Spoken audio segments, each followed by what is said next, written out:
Hello, traders. It's 8:02 a.m. on Monday, the 8th of April, 2019. Thanks for joining me. It's a beautiful sunny day in Chicago. Going to be just a day to be outside, and the market is creating a type of trade where we'd want to be outside, I think. Again, thanks for joining me. Derivatives trading involves substantial risk of loss and is not suitable for all investors. Past performance is not necessarily indicative of future results. My voice is back, my energy's back. Last week, that whatever that fever was really kicked my ass. But I was here for non-farm payrolls, which really we'll talk about it in a minute. But holy cow, that was just rough trading there. I mean, I didn't trade it after the number, but boy, that did not look very good. Looking at the board this morning, it looks like slight risk off sentiment, but not by much. Really, the market's somewhat neutral. The Dow leading is the laggard today. It's down 102 points or 0.39% on the futures. The U.S. dollar is down 34 cents or 0.35%. The DAX is down 38 points or 32 basis points, and the Russell's down 24 basis points or 3.8 points. The leader today is the volatility, the VIX futures, up 18 cents or 1.22%. Gold, euro, Japanese yen, crude oil, and the cable. So clearly some allocation to safety there, somewhat. But really, there's not much to talk about. It's kind of surprising how this is trading for April. This is acting a whole lot like the beginning of August or end of July or something.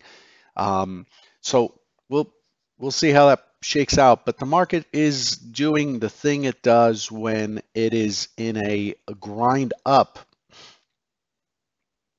It'll do this and just kind of um, uh, collapse in terms of range and volatility.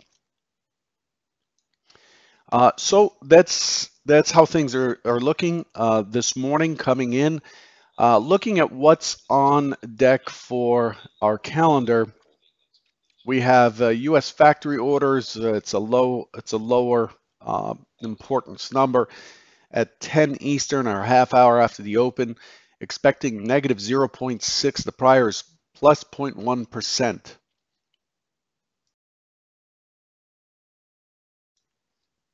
And that's really it. Some Australian numbers later on, but the calendar is pretty clear.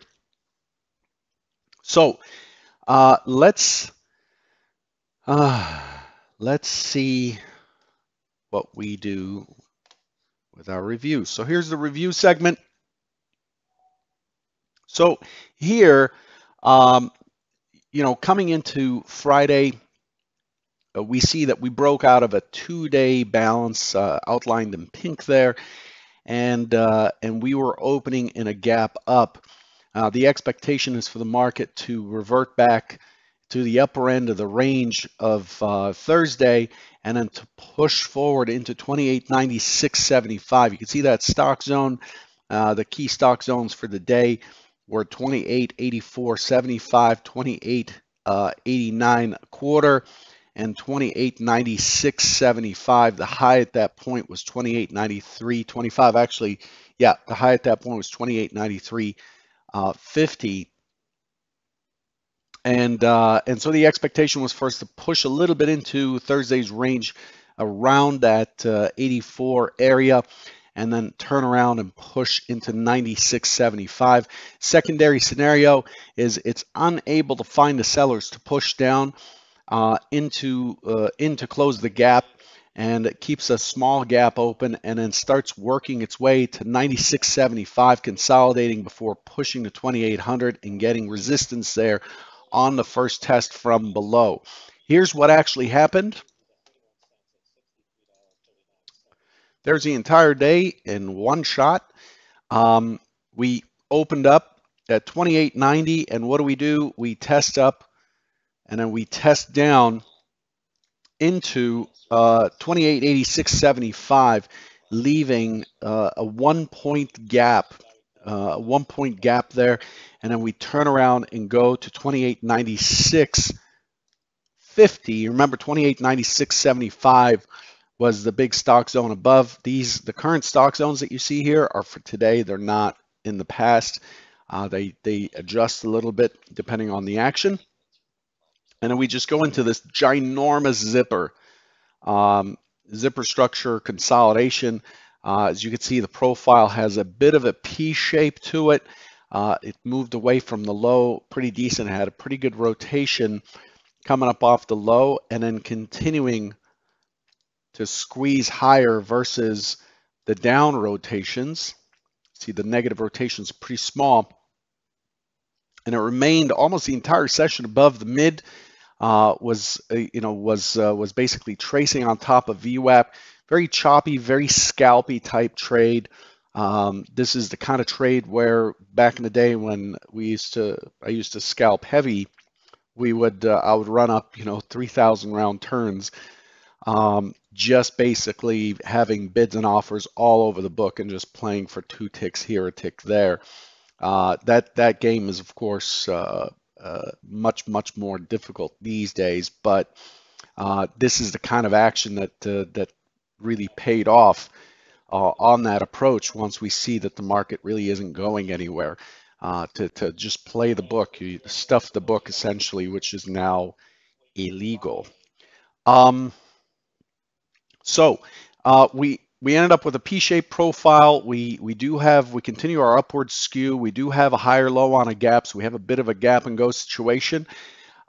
We do take a good test of the high into the close. The high on the close is somewhat weakish. We do expect it to continue higher into the reopen, which was yesterday, and it did push higher. It went to 28.9950, just short of the 2900 century figure up there. And today we are trading lower than where we closed, or we're trading below the value area. We're trading below the point of control, right on top of the mid for that session. So it's a little bit off, but let's not get too caught up in that. I mean, if you look at what the market has done, so if we look at what the market has done here, for anybody who's been looking at profiles for a while, one of the things you might notice is that, wow, there's a ton of structure beneath us that's pretty weak. That's what I'm going to gun for, just all that weak structure. We have a big gap below. We have a consolidation right there. You can see a wedge kind of starting to form that we broke above. On the strong non-farm payrolls number on Friday. And so it doesn't seem to want to go up. So let me just hit the bid and see if I can get something running, because let's not get carried away. Yes, the opportunities are better on the short side for several reasons, and the key of which is that, as you've probably heard the adage, the market takes the escalator or the stairs up and takes the elevator down. I think in my experience, we've had 6 sigma, 7 sigma moves several times in the last few years. It takes the stairs up and then it base jumps down before the parachute gets pulled, and then it finds its footing and then is able to land softly before its next run up. So the elevator down thing is an elevator is more of a calculated move down, and I don't agree that's how the market sells off. But what do we need to look for to start pushing the short side? We look for the one-time framing to come to an end. We've been one-time framing since right here. This is your pivot low for one-time framing. Higher low, higher low, higher low, higher low, higher low, higher low, higher low. If I put a good beat to that, I might make millions on a song with a good beat with just those words on it. So you can see the higher lows there. We are 1 TF up, which means we're one-time framing up on the daily. And we are So the trend is on the side. On a daily basis, the trend is on the side of buyers. But also on a weekly basis, we've been making higher lows on the weekly, so the strength is on the buy side. So what do we need to see? We need to see this low get taken out.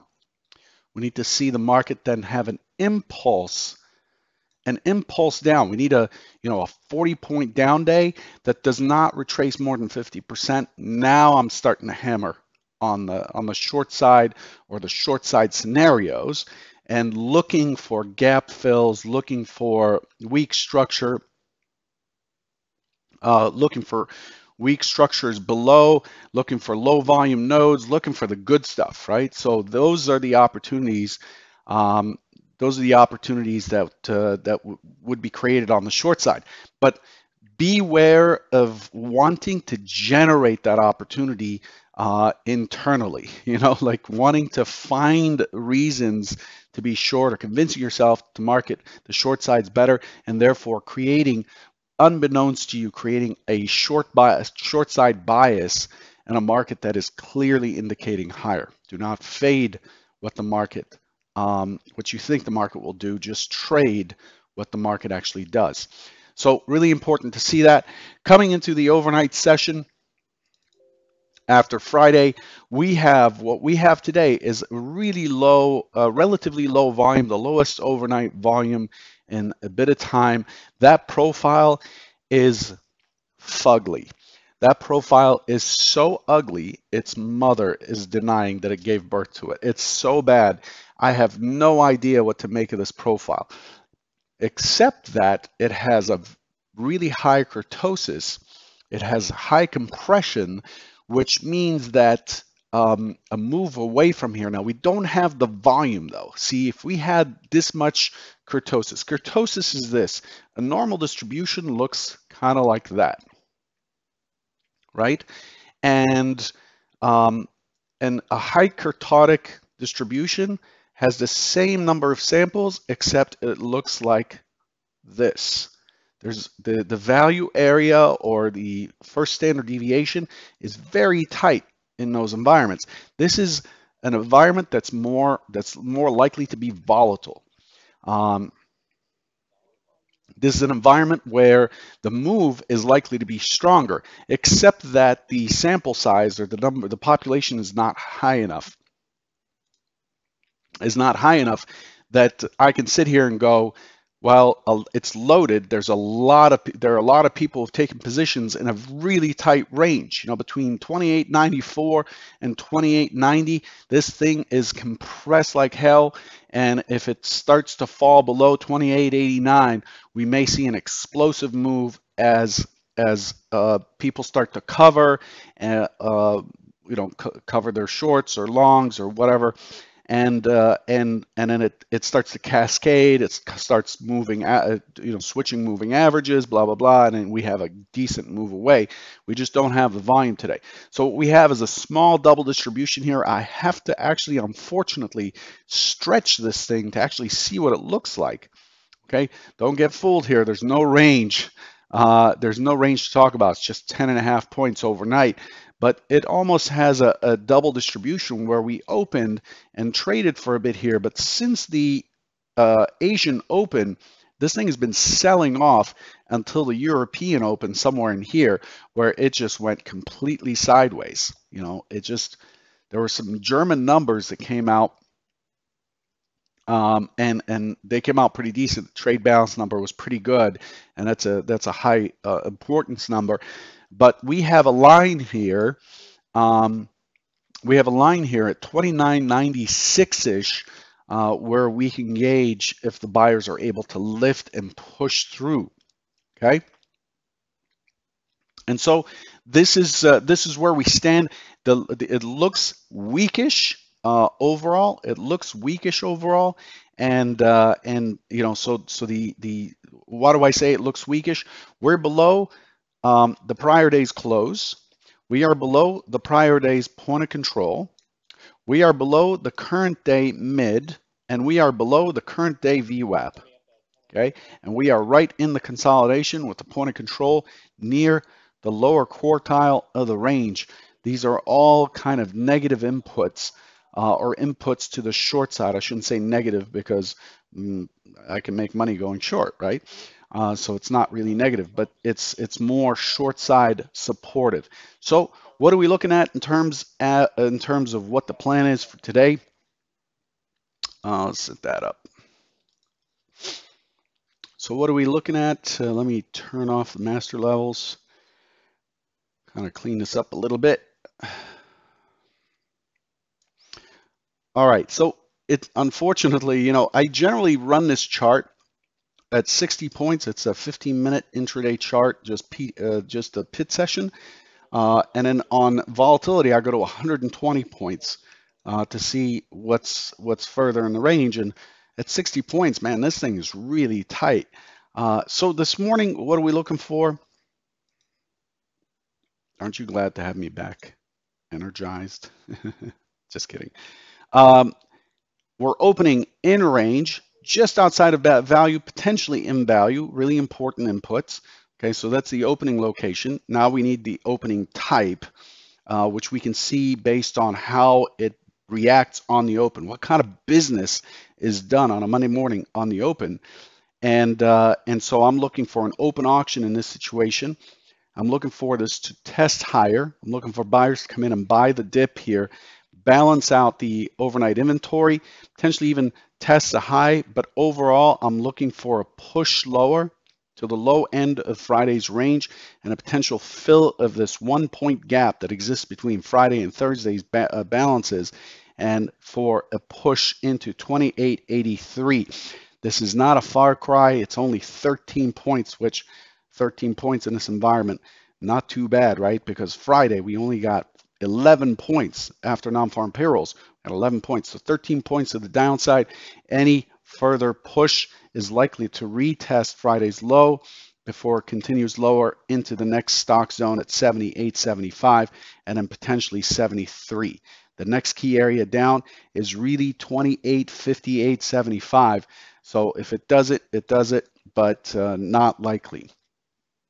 Again, Mondays are usually the lowest, generally speaking, statistically speaking, historically, they're the lowest volatility day of the week. The secondary scenario is an open that just drifts down, continues to move lower, takes out the overnight low, dips into the prior day's range, gets into 28.83, and then is seen as too cheap or advantageous or cheap enough to buy, brings us back into the range to test the point of control later, and then to move towards the high and towards 2,900 at some point during the session. I expect it to get tangled in this area here between 2,900 and 2903.04, and that's the secondary scenario. If either scenario plays out, we have enough range to make some money. But the secondary scenario is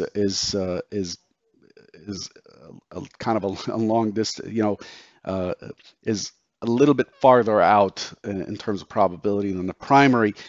Now, here's the thing. What we have to watch out for, as I said, open location and an opening type. Those are going to really dictate how I'm going to trade. Am I going to look for a breakout? So I'm going to look for a swing, an opening swing test breakout, which is kind of like an opening range trade, or an impulse pullback. I'll buy the pullback or sell the pullback on the impulse and look for a retest of that impulse high and continuation. Or does it just go into an open auction, in which case now I am just playing the outside back in and let those OR traders and breakout traders and so on pay the price.